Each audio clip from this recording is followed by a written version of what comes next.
ആദ്യം കമ്മ്യൂണിസ്റ്റ് ഗ്രാമമായ പാട്യത്തിൽ ജനിച്ച ശ്രീനിവാസൻ അടിമുടി കമ്മ്യൂണിസ്റ്റായിരുന്നു ഒരു കാലത്ത്. കമ്മ്യൂണിസ്റ്റ് ആശയങ്ങൾ മനസ്സിൽ പേറി സിനിമാരംഗത്തെത്തിയ ശ്രീനിവാസൻ PA ബക്കറിൻ്റെ മണിമുഴക്കം എന്ന ചിത്രത്തിലാണ് ശ്രീനിവാസൻ ആദ്യമായി അഭിനയിച്ചത്. 80കളുടെ അവസാനം ശ്രീനിവാസൻ തരംഗമായി മാറി. ശ്രീനിവാസൻ സത്യനന്ദിക്കാട് മോഹൻലാൽ കൂട്ടുകെട്ട് മലയാള സിനിമയിൽ സൃഷ്ടിച്ചത് ചരിത്ര വിജയങ്ങൾ. നാടോടിക്കാറ്റും പട്ടണപ്രവേശവും ഒക്കെ മലയാളികൾ ഹൃദയത്തോട് ചേർത്ത് വെച്ചു. TP ബാലഗോപാലൻ MA വരവേൽപ്പ് അടക്കമുള്ള സൂപ്പർ ഹിറ്റ് ചിത്രങ്ങൾ. ചിരിയും ചിന്തയും ഒരുമിച്ച് ചേർത്തവയാണ് ശ്രീനിവാസൻ്റെ ചിത്രങ്ങൾ.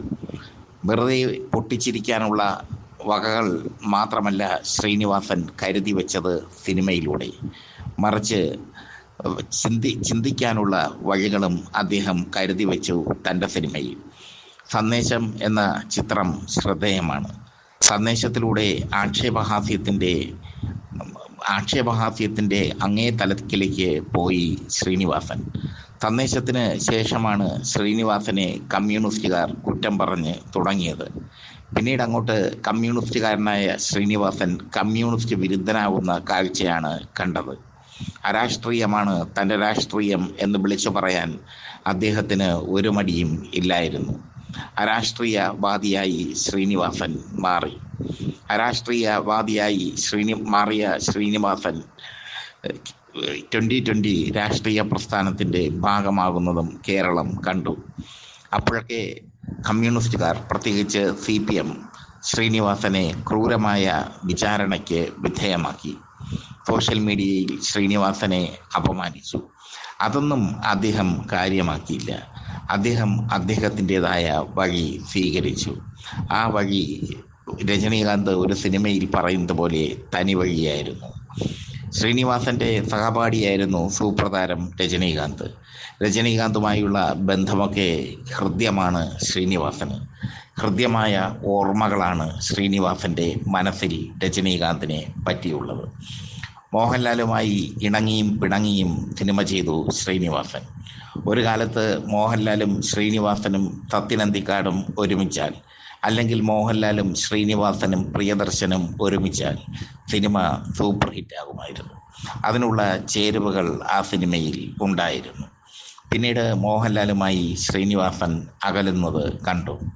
മോഹൻലാലിനെ അപമാനിച്ചുകൊണ്ട്, അല്ലെങ്കിൽ മോഹൻലാലിനെതിരെ അദ്ദേഹം ഒരു സിനിമ ചെയ്തു.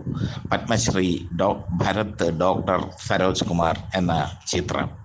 ഈ ചിത്രം മോഹൻലാൽ ആരാധകരിൽ ശ്രീനിവാസനോട് എതിർപ്പുണ്ടാക്കാൻ കാരണമായി. പക്ഷേ ഇങ്ങനെയുള്ള എതിർപ്പുകളൊന്നും ശ്രീനിവാസൻ വകവച്ചില്ല. അദ്ദേഹം അദ്ദേഹത്തിൻ്റെതായ വഴിയിലൂടെ സഞ്ചരിച്ചു കൊണ്ടിരുന്നു. അതാണ് ശ്രീനിവാസൻ്റെ പ്രത്യേകത. ആരുടെ മുമ്പിലും കൂസാത്ത ധിക്കാരി. സൂപ്രതാരങ്ങളുടെ മുമ്പിൽ തലകുനിക്കാനോ, ഡേറ്റിന് വേണ്ടി സൂപ്രതാരങ്ങളുടെ ഗേറ്റിന് മുമ്പിൽ കാത്തു നിൽക്കാനോ, അതിനുവേണ്ടി സൂപ്രതാരങ്ങളെ പുകഴ്ത്താനോ ഒന്നും ശ്രീനിക്ക് അറിയില്ലായിരുന്നു. വലിയ ലോകത്ത് ചെറിയ ശ്രീനി അന്തസ്സോടെ ജീവിച്ചു മരണം വരെ. അതായിരുന്നു ശ്രീനിവാസൻ്റെ പ്രത്യേകത. തൻ്റെ ഉള്ളിലെ പ്രതിഷേധം അദ്ദേഹം ഹാസ്യമാക്കി മാറ്റി. തൻ്റെ ഉള്ളിലെ പ്രതിഷേധം അദ്ദേഹം സിനിമയിൽ ആക്ഷേപഹാസ്യത്തിൻ്റെ ശരങ്ങളാക്കി മാറ്റി. ശ്രീനിവാസൻ വിട പറയുമ്പോൾ മലയാളത്തിലെ അപൂർവങ്ങളിൽ അപൂർവമായ പ്രതിഭയാണ് മൺമറഞ്ഞ് പോകുന്നത്.